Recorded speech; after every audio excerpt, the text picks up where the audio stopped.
Hello, Assalamualaikum. We're back again on class organizational behavior. Bukan nak bergaduh, it's just that kita nak angkat supaya selesa sikit. Right, so today we're going to enter chapter 3. I bet everyone had an extraordinary week or month, okay, because of PKP and online learning. But I hope that everyone is doing fine. Okay, abaikan tudung saya yang tahap-tahap ni. Right, chapter 1 and chapter 2, kita dah belajar pasal introductions to organizational behavior. You already know what is organizational behavior, why do we need to learn them, what are the benefits that we get, okay, as a manager. So today, chapter 2 pula kita belajar pasal diversity. Okay, if you guys remember, kita ada belajar pasal biographical characteristic yang membezakan kita, what makes us diverse, okay, daripada satu sama lain, age, gender, and then kita ada race, ethnicity, all of it. Okay, so today kita akan masuk satu chapter baru on organizational behavior, yes, which is attitudes and job satisfaction. This chapter I can say is very interesting because dissatisfaction ni kan, it's not only while you are working. For example, like right now you are a student, right? So eventually when you go to class or you have a class or you have a lecture, you have the tendency to feel satisfied or not with what you are doing. Okay, so in life we have certain things that can satisfy us, but there are certain things that can dissatisfy us. For example, like I love to eat nasi kandar Yasmin. Bila saya makan nasi kandar Yasmin, I feel very satisfied.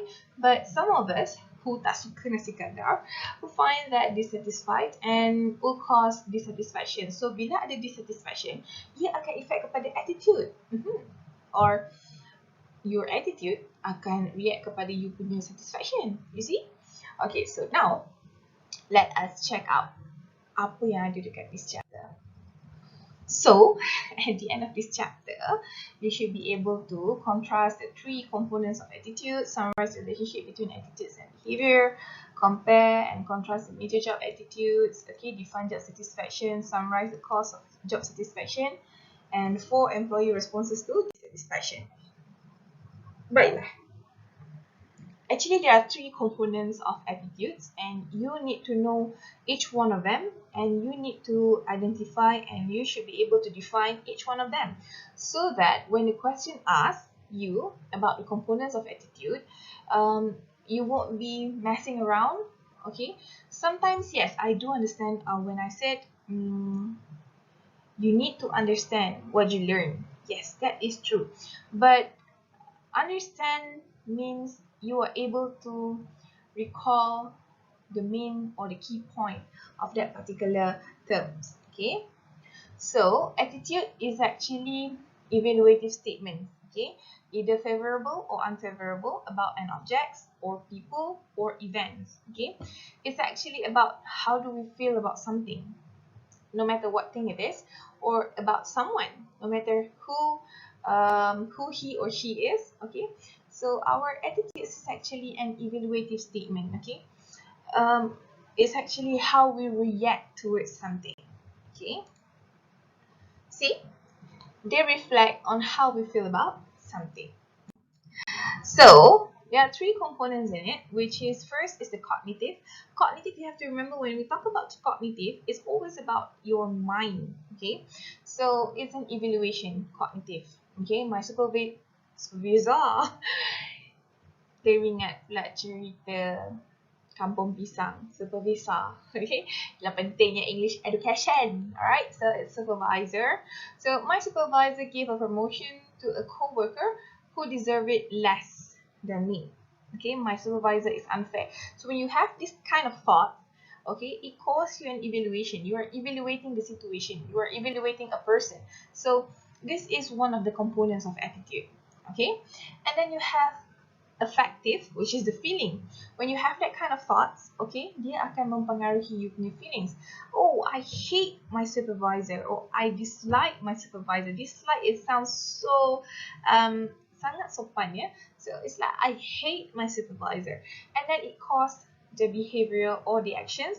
So I'm looking for other work, or I'm looking for another job. I want to quit, I want to do something else, I want to complain about my supervisor, and I want to tell about my supervisor to anyone who would listen. So all of these three will cause a negative attitude towards a supervisor. Yeah, I see. Yeah.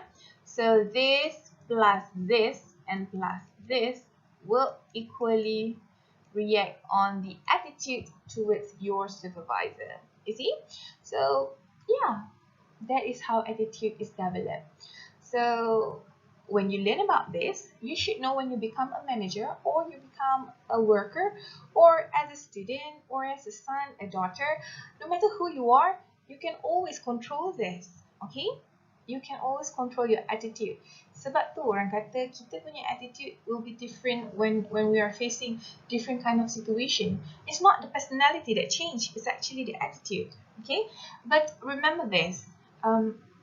No matter how high you have your scroll or whatever certificates that you have, if you have a bad or negative attitude, that will definitely define you as a bad person. So yeah, attitude is something that can't really be bought. So you just need to learn to be a good person. Okay.